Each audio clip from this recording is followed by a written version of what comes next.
Have you ever noticed that some people become worse after they succeed? Not always because they are evil, not always because they were pretending before, but because success revealed something dangerous inside them, a hidden belief that they are special, that normal rules no longer apply to them, that they are smarter than everyone else, that they cannot fail, that they deserve more attention, more respect, more praise, simply because they had one victory. This is one of the most dangerous traps in human nature, because failure can humble you, but success can blind you. And this is Law 11, the Law of Grandiosity. The law says that human beings have a deep need to feel important. We want to believe we are special. We want our life to mean something. We want others to admire us. And there is nothing wrong with that. Ambition is not the problem. Confidence is not the problem. Wanting to grow, win, improve, and become successful is not the problem. The problem begins when your sense of importance becomes disconnected from reality. When you start believing your own hype. When your confidence turns into arrogance. When your ambition turns into entitlement. When you stop listening. When you stop learning. When you start thinking, I already know. I am different. I am above this. That mistake happens to other people, not me. And once that happens, your judgment begins to collapse. Slowly, quietly, dangerously. Because grandiosity does not usually announce itself. It does not always look like a loud, arrogant person bragging in public. Sometimes grandiosity is subtle. It looks like ignoring advice. It looks like refusing feedback. It looks like taking on too much because you think you are unstoppable. It looks like assuming people are jealous when they criticize you. It looks like believing every success was because of your genius, and every failure was because of someone else. That is how people lose touch with reality. And once reality is ignored for long enough, it eventually strikes back. Hard. Think about someone at work who gets promoted. Before the promotion, they were disciplined. They listened. They worked well with others. They paid attention to details. But after the promotion, something changes. They start speaking down to people. They dismiss ideas too quickly. They stop asking questions. They begin to believe the title makes them wiser than everyone else. And because people are now afraid to challenge them, their mistakes grow bigger. The team becomes quiet. The honest feedback disappears. People start agreeing in meetings, but complaining behind closed doors. And the person at the top thinks everything is fine. That is the danger of grandiosity. It creates a bubble, a false world where people tell you what you want to hear, while reality moves in the opposite direction. And the higher you rise, the more dangerous this becomes. Because the more power you have, the fewer people will tell you the truth. This happens in business all the time. A founder builds a company from nothing. At the beginning, they are hungry. They study the market. They listen to customers. They watch competitors. They make careful decisions. But then the company starts growing. Money comes in. People praise them. The media calls them a visionary. Investors celebrate them. Employees admire them. And slowly, they begin to believe they are not just successful, but naturally superior. They stop testing ideas. They stop respecting risk. They start expanding too fast, hiring too fast, spending too much, launching products nobody asked for. Why? Because grandiosity whispers, you cannot lose. You are different. Your instinct is enough. But instinct without reality is dangerous. Confidence without discipline becomes delusion, and success without humility becomes the beginning of failure. The same thing happens in relationships. Someone receives attention. They are attractive, charismatic, desired. People compliment them. People chase them. And instead of seeing attention as temporary, they build an identity around it. They start thinking they are too valuable to compromise, too special to apologize, too desirable to be replaced. So they stop making effort. They expect love without responsibility. They expect loyalty without emotional maturity.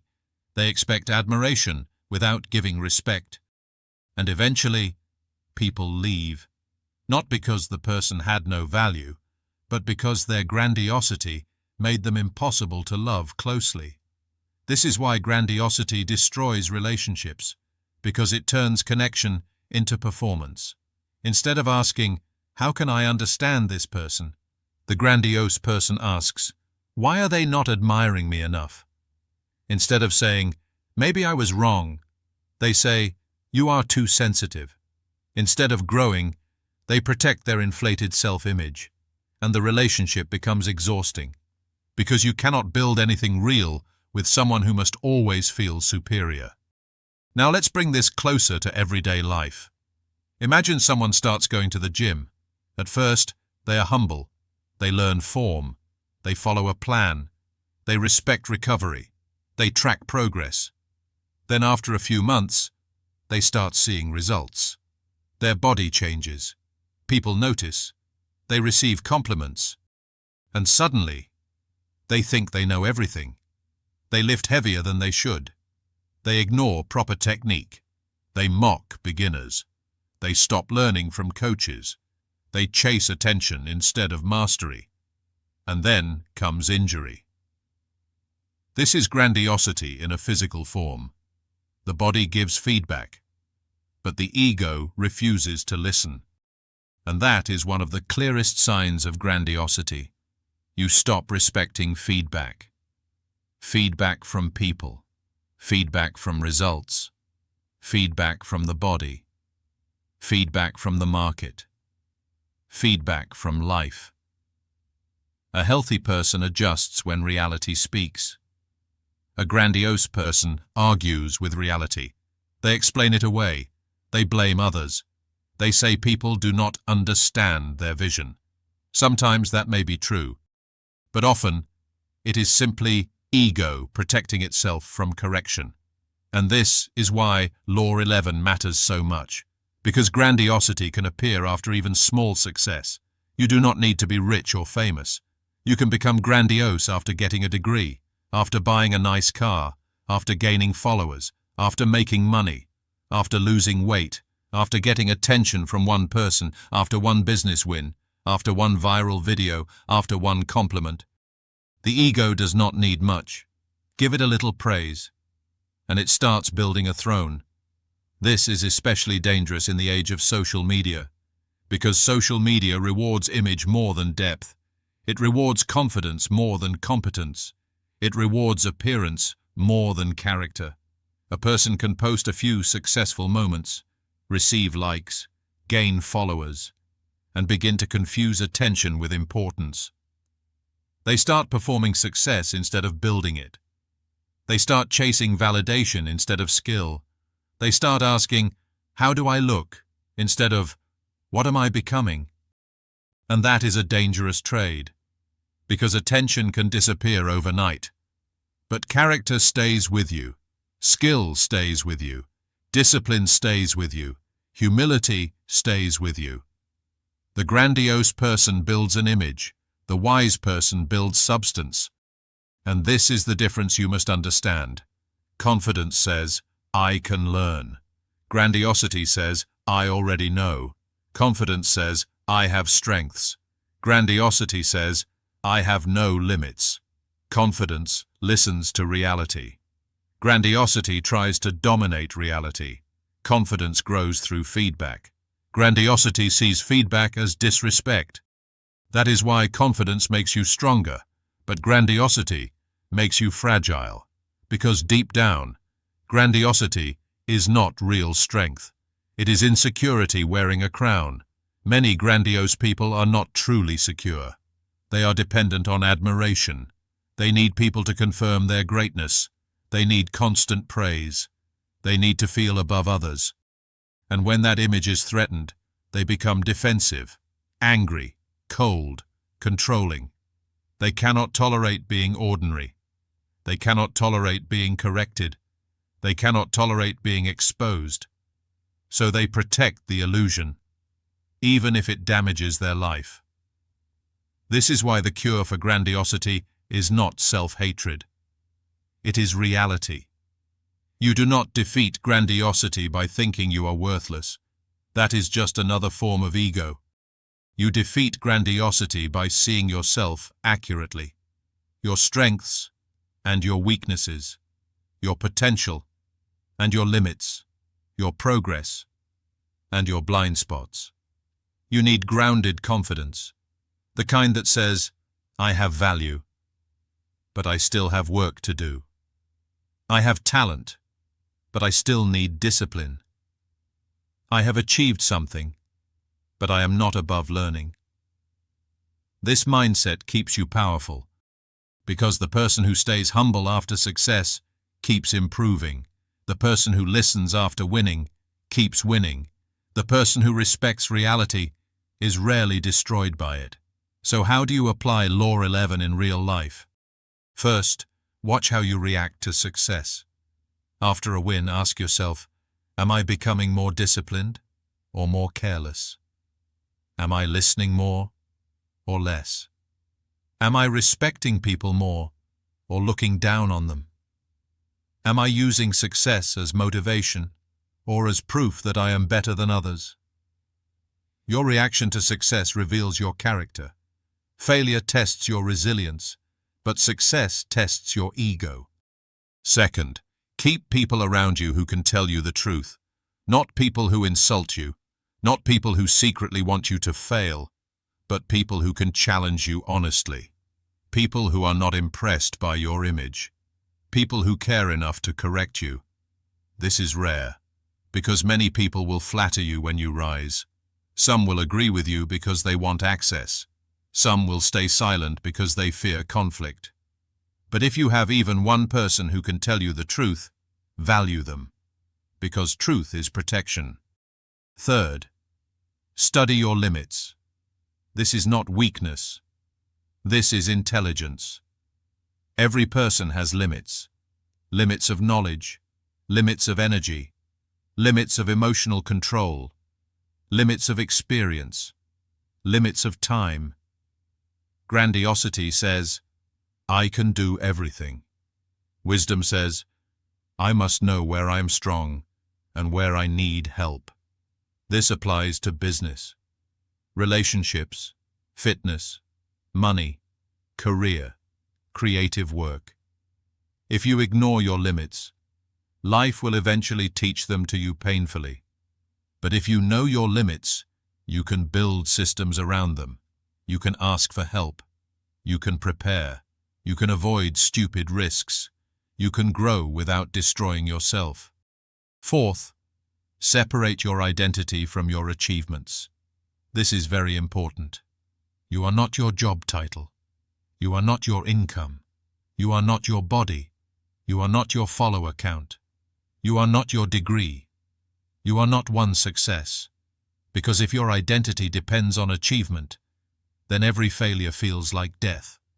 Every criticism feels like attack. Every person doing better feels like a threat. But when your identity is deeper, you can improve without panic. You can lose without collapsing. You can win without becoming arrogant. That is real power. Fifth, turn ambition outward. Grandiosity is self-obsessed.